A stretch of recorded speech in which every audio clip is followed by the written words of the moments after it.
श्री सद्गुरु महाराज की जय। श्री सद्गुरु महाराज की जय। श्री सद्गुरु महाराज की जय। ब्रह्मलीन संत सद्गुरु महर्षि में ही परमहंस जी महाराज का प्रवचन कटिहार जिला में 28 दिसंबर 1952 ईस्वी को दिया गया था। गुरुदेव का प्रवचन है मोक्ष प्राप्त करने का साधन। तो दोस्तों, गुरुदेव का प्रवचन का प्रचार प्रसार इतना हो कि जन जन में मनुष्य को प्राप्त हो और इन प्रवचन का लाभ मिले और प्रवचन को सुनकर अपना जीवन को चरितार्थ करें और मोक्ष की ओर अपना अग्रसर हों। गुरुदेव का सपना है कि जन जन में दुख जो व्याप्त है वो सब दुखों से दूर हो। इसलिए गुरुदेव के सपना को साकार करने के लिए हमने एक कदम उठाए हैं। बोलिए प्रेम से श्री सद्गुरु महाराज की जय। तो चलते हैं गुरुदेव का प्रवचन की ओर। गुरुदेव का प्रवचन, विषय मोक्ष प्राप्त करने का साधन। गुरुदेव के वचनों में है, बंद गुरुपद कंज, कृपा सिंधु नर रूप हरि, महामोहतम पूंज, जासु बचन रवि कर निकर। प्यारे लोगों, संतमत में मोक्ष प्राप्त करने का बड़ा ही आग्रह है। संतों ने जो उपदेश दिया है उन सब का यही सार है कि मोक्ष के लिए सब कोई उपाय करें। संतमत में मोक्ष के उपदेश को हटा दें तो सार नहीं रहेगा। इस उपदेश को संसार से बहुत संबंध है। इसके अनुकूल चलने वाले संसार में सुचलन में चलते हैं और मनोविकार हीन होकर रहते हैं। इस प्रकार चलने वाले अपने ही सुखी पाते हैं और उनसे दूसरों को भी कष्ट नहीं होता। दूसरे लोग उनके द्वारा सीख पाते हैं। इस प्रकार संसार में रहते हुए मोक्ष प्राप्त करते हैं।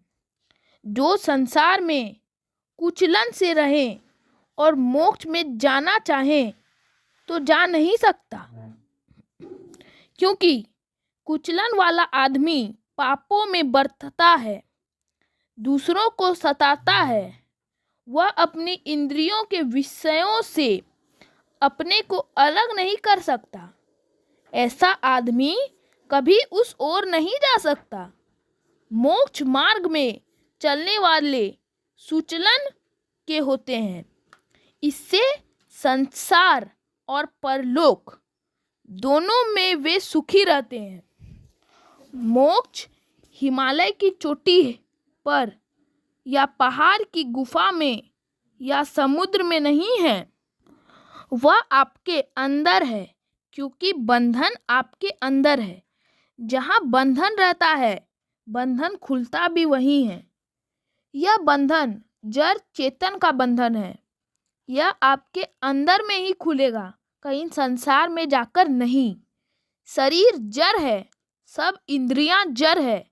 अंतःकरण की इंद्रियां, मन, बुद्धि, चित्त और अहंकार भी जड़ है। स्थूल के अंदर सूक्ष्म, कारण, महाकारण सब के सब जड़ है। जैसे एक धातु से अनेक जेवर बना लो, अनेक जेवर बनाने से भी सब में एक ही धातु है। एक ही लोहा से कोई हथियार बना लो या गाड़ी की धुरी, यद्यपि दोनों के काम भिन्न है, किंतु दोनों लोहा ही है। उसी प्रकार स्थूल, सूक्ष्म, कारण, महाकारण इनके काम अलग अलग हैं, पर चारों जड़ शरीर है। आप में इतनी शक्ति है जितनी इंद्रियों को कभी नहीं हो सकती। इंद्रियों के संग का काम अपूर्ण है। आप इंद्रियों से अलग होकर काम करें, वह काम ईश्वर की प्राप्ति है। यही पूर्ण काम है।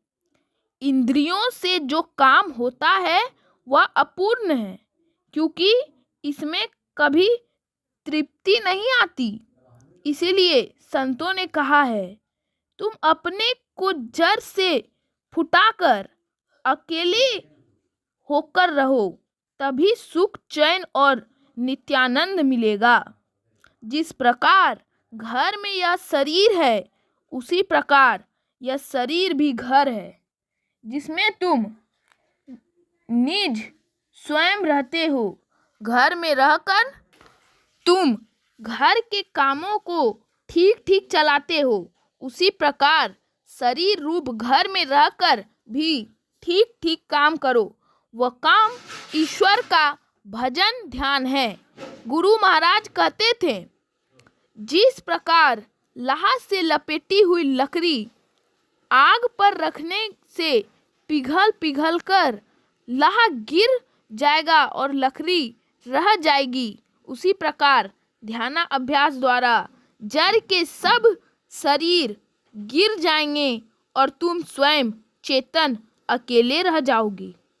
यह ध्यान की महिमा है। इसके लिए बहुत पवित्र बनने के लिए कहा गया है। खेती करना अपवित्र काम नहीं है। तुम खेती करो तो दूसरे की आल मत करो। दूसरे की आल छांटते हो, यह अपवित्र काम है। वाणिज्य काम अपवित्र नहीं है। दूसरों को ठगना चाहते हो, बेईमानी करते हो, चोर बाजारी करते हो, यह अपवित्र काम है। वकील लोग कहते हैं, मेरा काम ही झूठ बोलना है, किंतु महात्मा गांधी ने वकालत करके दिखा दिया और कभी झूठ बोले नहीं। यदि कोई झूठी बात मालूम पड़े तो वे हाकिम से कह देते थे। कोई रोजगार दूषित नहीं है, दूषित अपना ज्ञान है। उत्तम तरह से अपने घर में रहो, सरलता से रहो, गुजारा हो जाएगा। आप देखेंगे, जो सरलता से रहते हैं, मन को ठीक रखते हुए संसार में रहते हैं, वे शांत भाव से और सुखी रहते हैं। जो कोई सरलता से नहीं रहते, मन को ठीक नहीं रखते, वे दुखी रहते हैं। इसीलिए संतों ने बताया है, सरलता से रहो, मन को ठीक करके रखो, ध्यान अभ्यास करो, सुखी जीवन व्यतीत करो। स्वराज्य मिल गया है, आप स्वयं मालिक हो, पर क्या मालिक का काम है झूठ बोलना, घूस लेना, ठगना? वाह रे मालिक! सुचरित्रता से रहो, यही सुचरित्रता भजन में बल देगा। बाल बच्चों के साथ में रहोगे, भजन करोगे, मोक्ष को प्राप्त करोगे। संत कबीर साहब ने कहा, अबधू भूले को घर लावे, अबधू भूले को घर लावे, सो जन हमको भावे। घर में जोग भोग घर ही में, घर में जोग भोग घर ही में, घर तजी वन नहीं जावे। वन के गहे कल्पना उपजै, वन के गहे कल्पना उपजै, तब धौ कहाँ समावे। घर में जुक्ति मुक्ति घर ही में, घर में जुक्ति मुक्ति घर ही में, जो गुरु अलख लखावें। सहज सुन में रहे समाना, सहज समाधि लगावें। उन मुनि रहे ब्रह्म को चीनौ, परम तत्व को धावें। सुरत निरत सो मेला करी के, अनद नाद बजावें। घर में बसत वस्तु भी घर है, घर ही वस्तु मिलावें। कहे कबीर सुनो हो अवधू, ज्यों का त्यों ठहरावें। भजन करके सतनाम को प्राप्त करो तो सब धन प्राप्त हो जाएगा। संतों का वचन मिथ्या, कपट और चतुराई छोड़ने के लिए बतलाता है। वह विचार, चोरी, नशा, हिंसा और झूठ छोड़ने कहता है। संतों के इन उपदेशों के अनुकूल चलने से देश सुखी हो जाएगा। लेकिन संतों की बात को कौन सुनता है? देश के प्रबंधकर्ता आप ही में से कोई बने हैं। कहीं आसमान से तोड़े ही आए हैं। यदि जनता सुधर जाए तो राज्य शासन भी सुधर जाए। सुधार के लिए पापों को छोड़ना होगा। कहीं जाने से पाप पुण्य नहीं कटता। पाप का फल अलग और पुण्य का फल अलग मिलेगा। ध्यानाभ्यास करो तो पाप पुण्य दोनों के बंधन से ऊपर उठ जाओगे। जप और मूर्ति ध्यान चलने की तैयारी है। सुषुम्ना में ध्यान लगाने वाला पहले रास्ता पकड़ता है, फिर चलता है। सुषुम्ना में ठहराव होने से चलता है। डावाडोल होने से रास्ता नहीं मिलेगा, स्थिर होने से मिलेगा। बैठे ना रास्ता काटा, चलते ना बाट ना पाई। है कुछ रहनी गहनी की बाता, बैठा रहे चला पुनी जाता।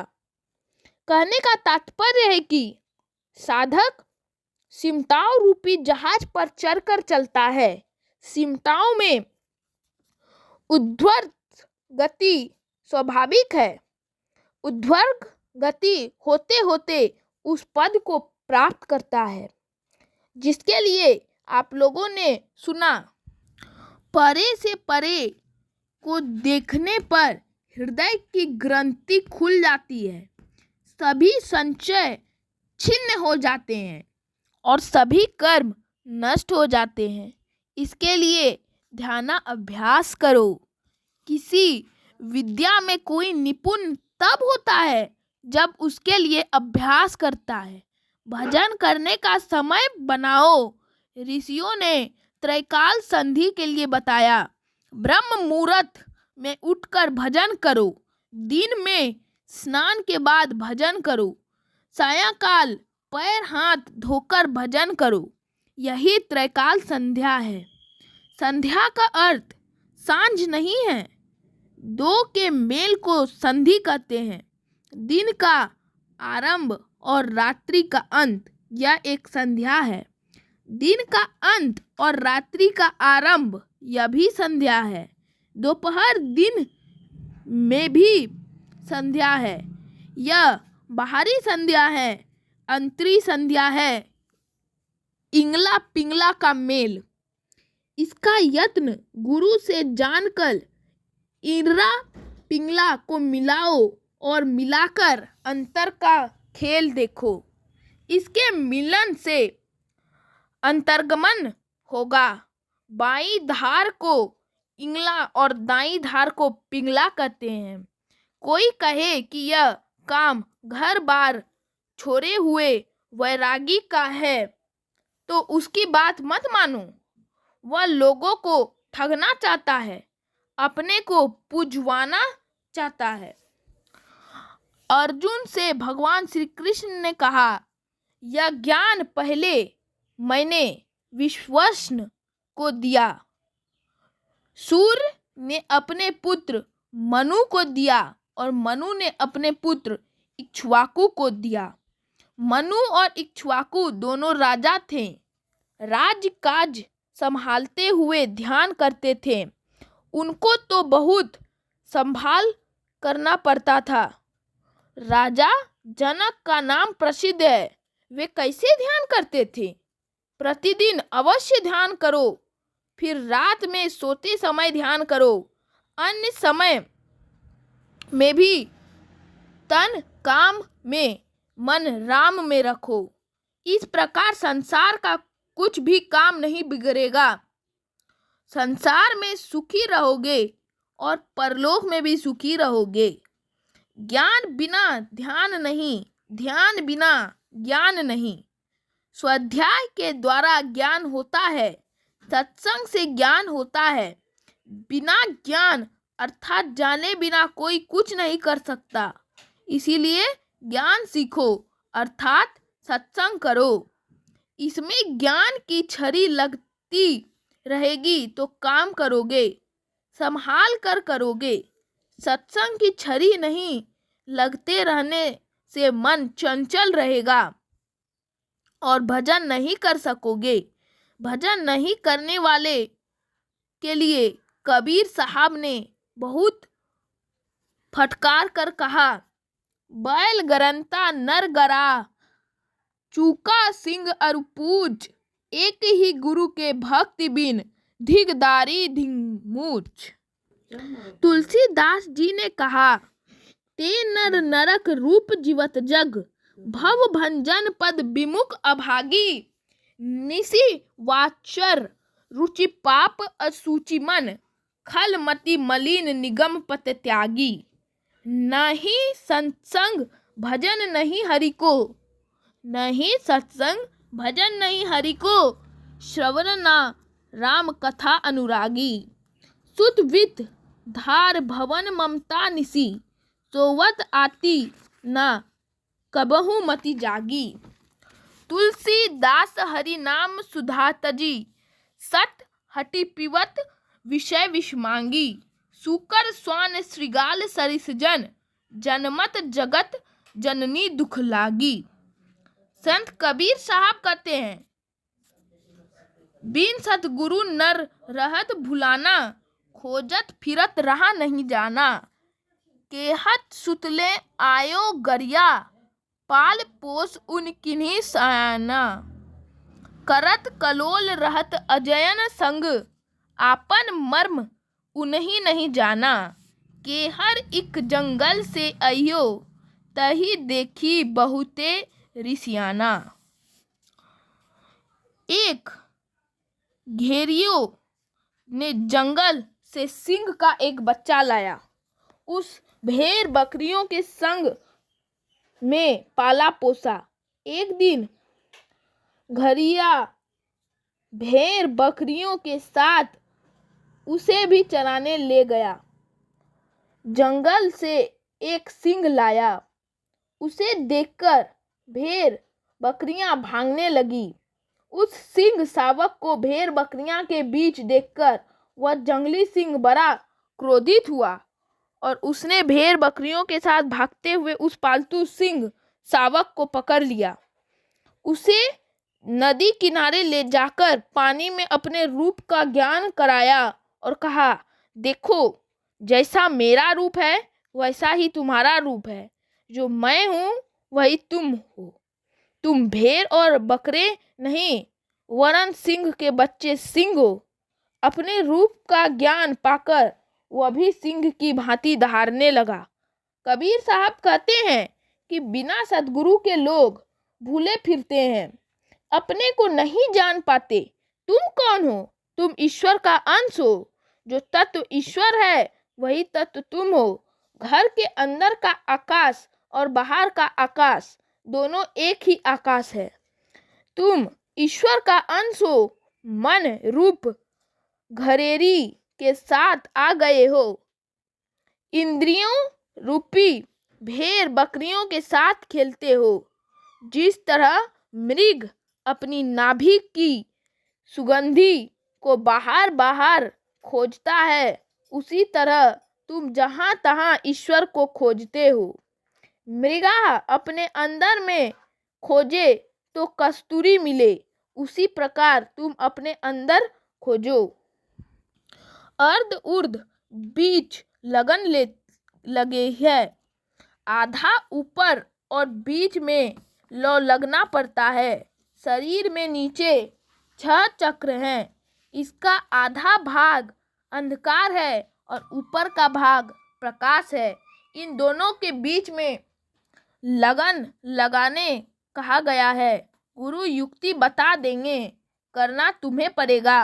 लोग गुरु पर जोर देते हैं कि गुरु करा देंगे।